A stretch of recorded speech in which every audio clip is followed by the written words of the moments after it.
Well, God bless everybody. Thanks for joining my channel. Debbie here.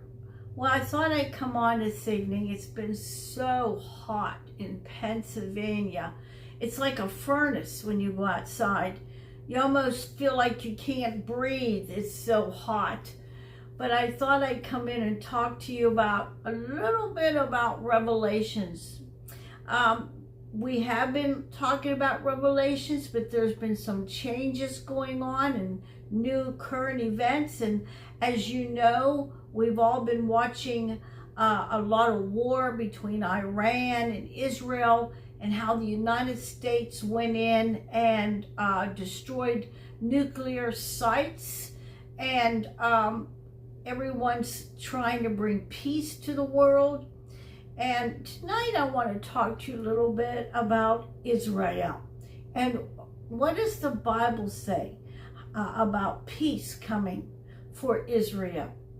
Well, maybe there's a short term of peace right now, but I really think it's going to be short-lived, because the Bible doesn't tell us that peace comes to Israel.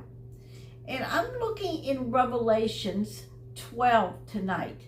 And if you have your King James, turn to Revelations 12. And I'm going to start with verse 5. As we all know, Jesus is a Jew. He come out of the line of Israel. And it says, and she brought forth a man-child. And anytime we see the word she or woman, the Bible is speaking of Israel. And it says, and she brought forth a man-child who was to rule all nations with a rod of iron. And we know that that man-child is Jesus, and that he will return to Jerusalem during the millennium, and he will rule the nations with a rod of iron.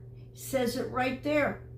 It also says, and her child was caught up unto God and to his throne. And we know Jesus died for us on the cross. He arose, he descended into heaven, and right now he's sitting next to the Father. He's sitting on a throne. But it's the next verse I want you to pay attention to. It says, and the woman fled into the wilderness. Now, when someone flees, it means they're in a hurry. It means they're getting out of there. And it says the woman, which is Israel, fled into the wilderness, where she hath a place prepared of God. God is already prepared a place for the state of Israel. God is showing up on the scene. And it says that they should feed here there 1,260 days. That number means 3.5 years. And as you know, the tribulation is 7 years long. 3.5 with peace. There's a middle of the tribulation, and there's the end of the tribulation. This son of perdition plays a part of the first part, and then the middle is where the mark of the beast shows up. And also there's a war in heaven that takes place. And that's the next verse if you go down. And there was a war in heaven. Michael and his angels fought against the dragon and his angels. Now we know that Satan was kicked out of heaven early, very early in the Bible. We know that he tried to riot. He took 1/3 of the angels. He wanted to be God. But he still had the right to enter into heaven and be the accuser of the brother. But this time, during the 7-year tribulation, Satan and Michael get into a tremendous war in heaven, and Satan is kicked out on a permanent basis. He can no longer go into heaven. He's earthbound and he's mad. He goes into the man of perdition, who dies, who has a head wound. He goes into this man of perdition. He goes in, and then he goes after Israel, the woman. he goes after the woman, and they have to flee.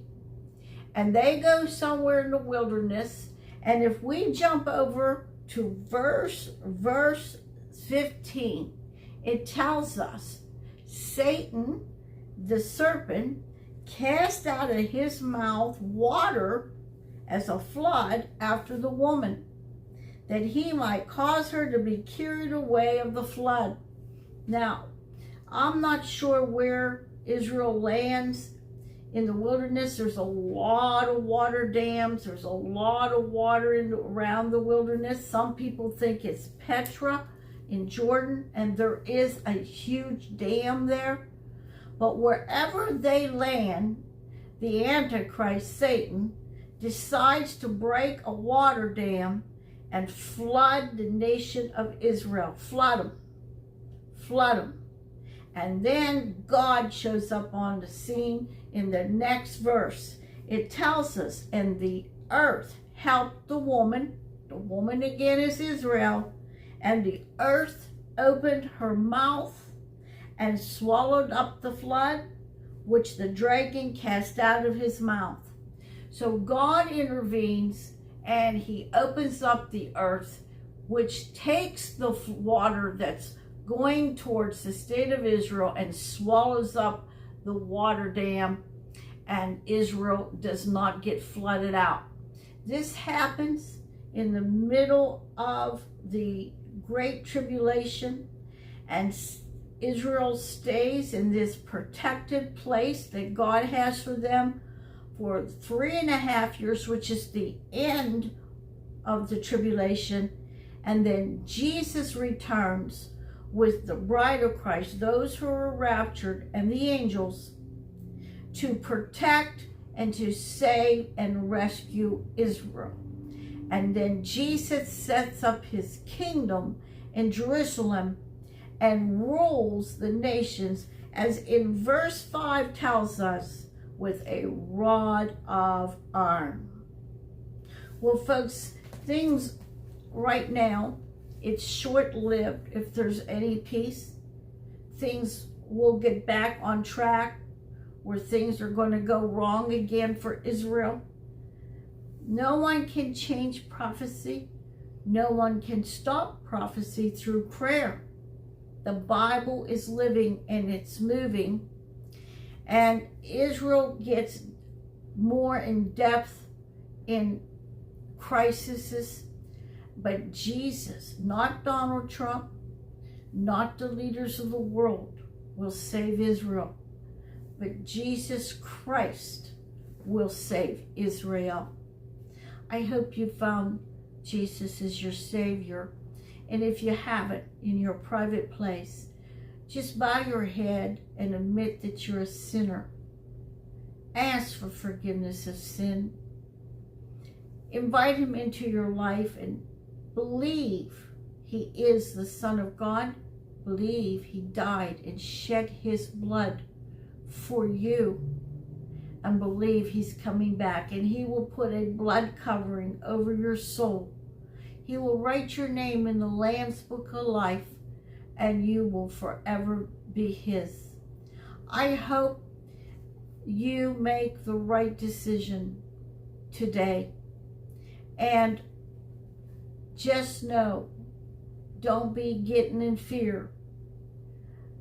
These things have to happen, because we're coming to the end and the close of this book.